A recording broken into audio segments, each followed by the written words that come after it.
Good morning. It's Friday. Let's get started. Today, we're going to respond to sounds, music, images, and the written word so that we can complete one activity from the choice board. Our question of the day today is, what do you want to make today? We're going to do a theater exercise called What Am I Thinking? That's where I think of something, and then you try to guess what it is. It was tacos. All right, we're going to do empathy, the last link. We're going to learn about what an empathetic classroom should be at this point. We're going to talk about why it's important that we learn each other's names. And if we succeed, we're going to win an empathy award. Your out of class work for the day will be a choice board activity. So let's go to Canvas. On the home page, you're going to click on assignments and you're going to choose Friday. You're going to click on empathy, the last link, and we're going to begin. Names are incredibly important. They are your identity. That is one of the reasons why I try so hard to say names correctly and why it's very important to me that people say my name correctly. It becomes who you are. Even if you hate your name, it still becomes a part of your identity. But have you ever thought about your name? Like really thought about it? What does it mean? How did I get it? Why is it important? Step one is to do a search for your name to find the literal definition of your name. So we're going to use the name Lee for our example. When you search for the definition of the word Lee, you get a field covered with grass or herbage as suitable for grazing by livestock. Then we found a picture of it. That's what I want, the second thing I want. I want you to put a picture of the definition. Then I want you to respond for what this meaning. Do you like this meaning? Do you hate this meaning? Do you agree with it? Do you not agree with it? I love this meaning because it kind of represents who I am if my name was Lee, a place to feed others, a place for growth. A field is beautiful and useful, but it can also be full of weeds if it's not taken care of. It really does speak to me. Step two, finding out why your parents picked that name. So ask them. In my example, the character got her name because her grandmother's name was Rosalie, and they took the Lee part from that name and named her daughter Barbara Lee, and Barbara Lee was the mother of the character. So when they got Lee, they named her Lee to add her to the family as she was adopted. And then step three, teaching you how to pronounce your name is so important to your identity. Lee in this case rhymes with T, not Leah, not Leia, but Lee. When someone mispronounces your name and you let them, what you are doing subconsciously to yourself is telling yourself that you are not important enough to have your name said correctly. That is a lie. You are important enough to stop someone and say, "Excuse me, that's not how you pronounce my name." It is important. It is who you are. It is your identity. Now, some people change their names and they change their identities, and that's fine. But you, as who you are now, are important enough to have your name said correctly. It's your name. So now you're going to make one of these, all right? You're going to write it out. You're going to tell me your name. You're going to tell me where you got it. You're going to tell me what it means. And you're going to tell me how to pronounce it. So for this example, my name is Marilyn. Where did I get my name? They wanted to name me Marilee. My parents did. Well, they wanted to name me lots of things, but they wanted to name me Marilee. The problem is my dad dated a girl named Marilee. And my grandma was not too happy about naming me that after my dad's ex-girlfriend. So they came up with Marilyn.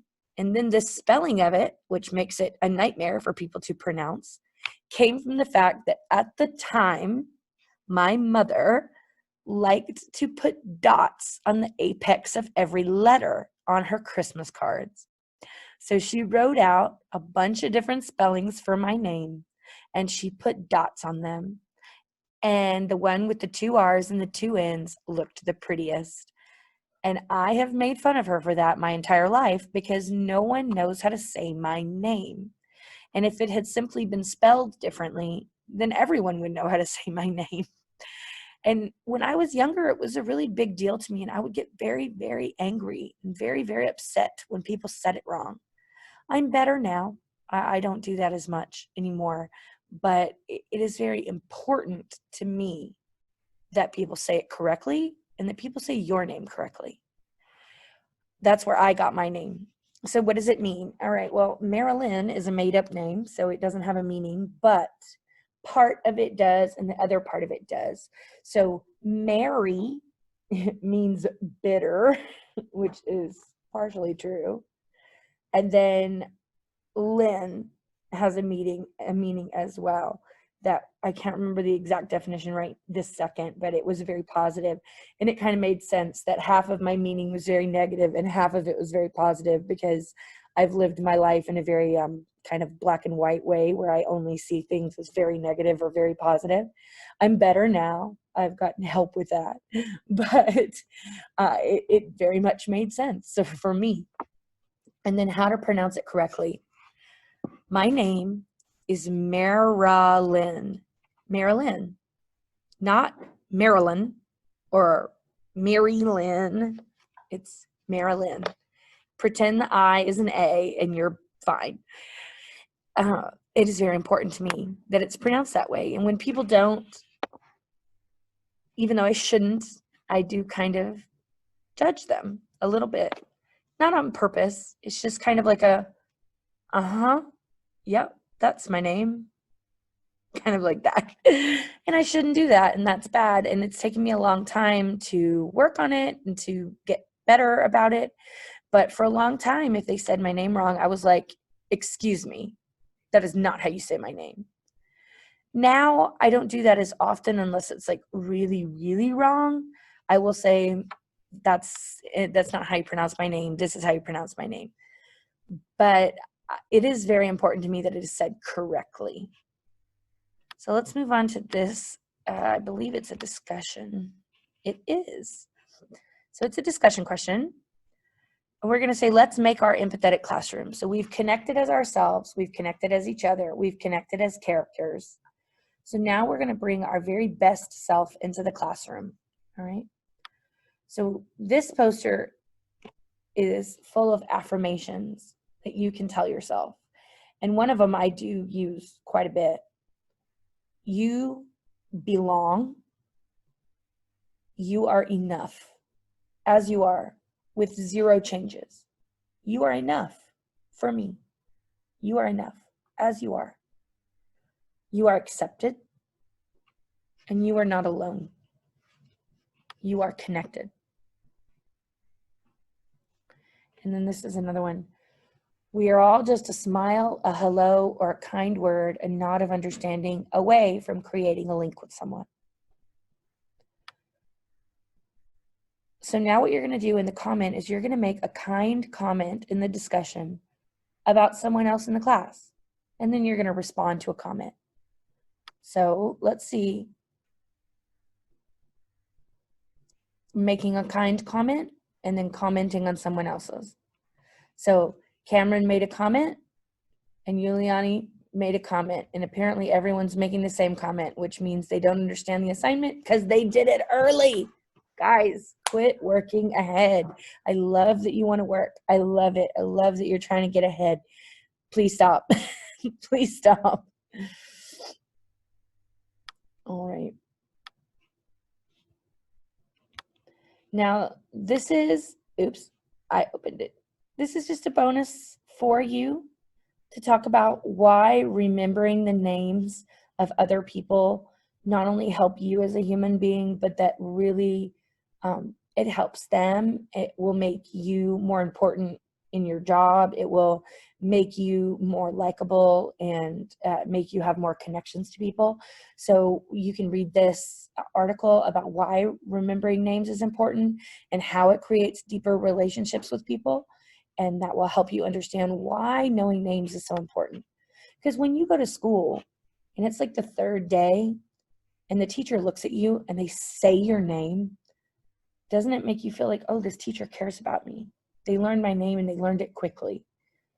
Teachers have a lot of kids. I mean, I have almost 200 students. You only have 8 teachers. So learning my name should be fairly easy. I have a lot of students. And y'all are all wearing masks, so half the time I don't know who you are. But learning names, it shows that the person cared enough about you to take the time to learn your name. All right.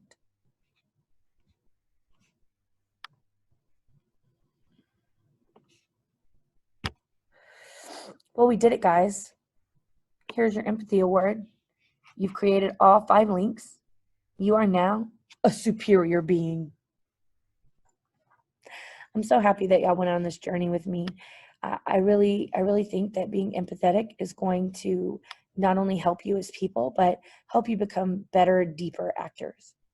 So our async work for the day is the choice board. So on the Friday tab, we click on choice board and it will open. You're gonna choose one of these activities. As always, emotional support circle is the easiest. Now, please, as a reminder, if you do choose emotional support circle, you are not only writing things you like, it is something you like about yourself. So an example would be, I like how today I have a positive attitude. And that's the only thing that I write about myself. The second sentence is what I like about someone else. What I like about my friend Sarah today is that she really is caring about my positive state of mind and trying to help me have a positive state of mind even when I'm down or if I'm tired or if I've got something going on. So that's what I mean. You're writing one positive thing about that you like about yourself, but one positive thing you like about someone else. A lot of people aren't completing that. They're just writing something they like. I like to paint. That's not what it is. It's I like that I like to paint. Okay. It's not just, oh, well, I like Minions. That's not what it is. It's an attribute about yourself. I like that I care about how movies are made. That would be an example. All right. Well, that would be all I would have for you today on this wonderful Friday. I would ask you what you've learned about empathy this week in the chat. I'd have you rate your learning 1 through 4, and then I would let you go to make something beautiful on the choice board. Well, I've really enjoyed this time with you, and I'll see you next week. Bye.